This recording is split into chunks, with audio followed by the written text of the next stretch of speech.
Naging maganda po yung takbo nito, sir. Noon po kasi, lagi po siyang, wala naman po akong gustong hiraan o nasa realidad lang po ako. No?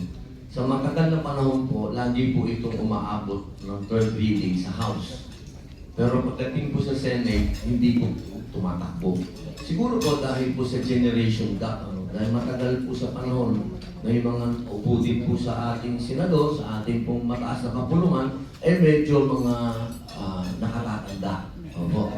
So hindi pa po nila deep. Hindi naman po. Hindi pa, lagpas na po sila sa age natin, mga hippie po tayo kasi sila yung medyo mas nakatanda pa. Opo. Ang tingin po nila talaga sa marijuana, talagang masama. O, panahon naman po nila talaga na isinaksak sa kanila na masama yan. Pero siyempre po, sa pagtakbo po ng panahon, ang mga nakaupo po ngayon ng mga senador, mas kaedad po natin, mas naiintindihan na po nila. Opo, kung ano po yung benepisyo ng cannabis. Opo, kaya po ngayon, umabot na po kayo sa interpellation. Ito po, pag natapos po ito, amendment na, kung meron naman po silang mga gustong Ako naman po, open. Sabi ko, kung anong gusto nyong ilagay dyan, kung anong gusto nyong law enforcement, kung anong gusto nyo, lahat yan, pagbibigyan ko. Ang importante lang dito, una sa lahat, yung CBD. Baka naman pagdating dun sa CBD, huwag na natin pagtalunan. Kasi, ginagawa na yan ng halos lahat na, Japan, Australia, kahit pumunta, maglakad-lakad ka, makakakita ka ng produkto ng CBD. Makikita mo yung 5 fingers, pwede pang mukha, pwede pang ligo, pwede sabon. Talagang ano na po yan kung mga realidad na po yan. Ano? Yung CBD, sana wala ng diskusyon. Magkaroon tayo ng debate pagdating sa THC, yung may psychoactive effect. Pero yung wala namang pagkain lang, yung CBD kasi boss, pagkain lang yun. Sana wala nang mahabang usapan. So siguro po, dalawang hakbang na lang boss. Pagkatapos ng interpellation, amendments, then third reading na po. Alright, thank you so much. So di ba, kinalitan nila talaga medical cannabis. So yun yung, ganito ko siya kinukwento sa mga kapwa natin sila doon. I talk to them, evidence-based, scientific-based. That's why I went to Israel. I went to Prague. I went to interview. I want to see with my own eyes how they do it. The difference between the buds that make you high and the buds that is medical is really far. Kasi po, yung recreational, kung saan-saan lang po talaga yan tumutubo. Kahit bato mo lang yung buto niyan, tutubo. Yun po yung recreational.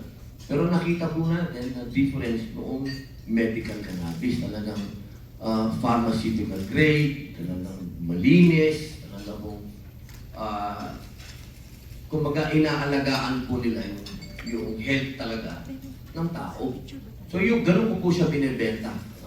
Ganun na po, talagang dinidirekta ko na po ang mga taong bayan na alam niyo po, totoo po yung sinabi ni Dr. Gano, nahuhuli na po tayo.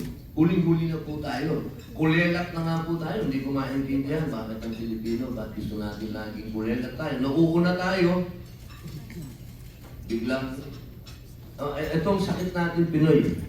Kasi masyado tayong magaling talaga tayo. Nauuna tayo sa lahat ng bagay. Pati sa Republika, nauna tayo sa Asia. Pero hindi tayo natututo sa pagkakamali natin.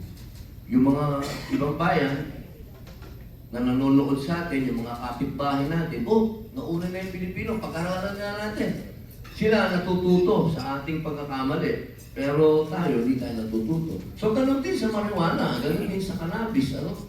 Ang dami natin dapat nang ginawa. Alam niyo po ba yung hemp, na yan pong hemp na sinasabi nila na ang Australia, ang Japan, nagtatanim na sila ng hemp.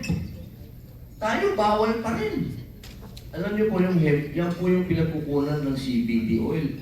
Naayaan po sa Japan, pag nagpunta po kayo, ang lalaki ng 5 fingers pag nagpunta kayo sa Japan, kung saan nasa paligid sa Japan, kasi makakabili na sila ng CBD oil nang hindi kayo inuhuli. Eh dito po sa Pilipinas, boss, kulong ka, CBD oil na. Yun po yung mga ganung bagay na paatras tayo, mga kababayan ko. Simple lang naman po ang gagawin kong pagbenta sa inyo ng medical cannabis. Yung ating pong gobyerno, laging umaangal kapag gusto bumili ng armas, kulang ang budget namin, kailangan namin bilhin ito, lahat. Basta pag galing sa ibang bansa, welcome sa atin. Gamot, lahat. Pero bakit pagdating dito sa medical cannabis, masyado tayong kontra? Ano ba ang meron sa medical cannabis? At hindi natin matanggap na ito ay gamot. Eh yung lola ko, naalala ko pa yung pag masakitan siya ng lola ko, pupunta sa bundok sa amin, sa kuya ko, pupunta doon sa bundok, kukuha ng ng damoski. Doon. Di ba, parang matagal na itong gamot. So yun po, ganun po siya binibenta na matagal na itong gamot. Hindi ito bago. Hindi ito walang testing, sinaksak sa atin. Di ba, meron sinaksak sa atin, walang testing, pumayag tayong lahat. Ito, puno na ng testing po. Lahat po ng bansa na progresibo po yung tinatawag po nating talagang developed countries, meron na po silang medical cannabis. Sorry boss, mahaba masyado, talagang ganun po. Shukran Jitan. I just want to add there, sorry. So with our patients that we treat all over the world actually, and I treat a lot of Filipinos, they're coming to Thailand and other countries. So we want to try and keep also everything here. But we use oils, we use tinctures, we use capsules, we use gel caps. So it's dosed like a medicine, okay? We use topicals for pain. We are not using the flower where the patients are smoking it. We are using it as an actual medicine. And for the last 8 years, I've got thousands of patients, and my patients go to work. None of them are high. They may be happy, but none of them are high. They're able to function. In fact, because their neurons are firing, and it causes neurogenesis, which is a good thing, which means it's rewiring my brain in a positive way. You actually become smarter. So I love to have happy staff and smart staff. So that is what we have been seeing. So I think we need to also move away from the misconception, because all of my patients, none of them are high. They're able to work. They're able to do everything. And I'm talking about doctors themselves that I treat. I'm talking about government officials. I'm talking about high-profile CEOs. So I just wanted to add that. Thank you. Na ang ating pong Pangulo ay aral sa abroad yan.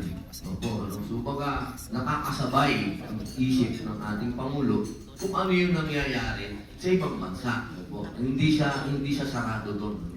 At naniniwala po ako na patungkol sa medisina, narinig ko po siya sa isang speech niya na gusto niya ang Pilipinas ay maging parang sentro tayo ng cancer treatment.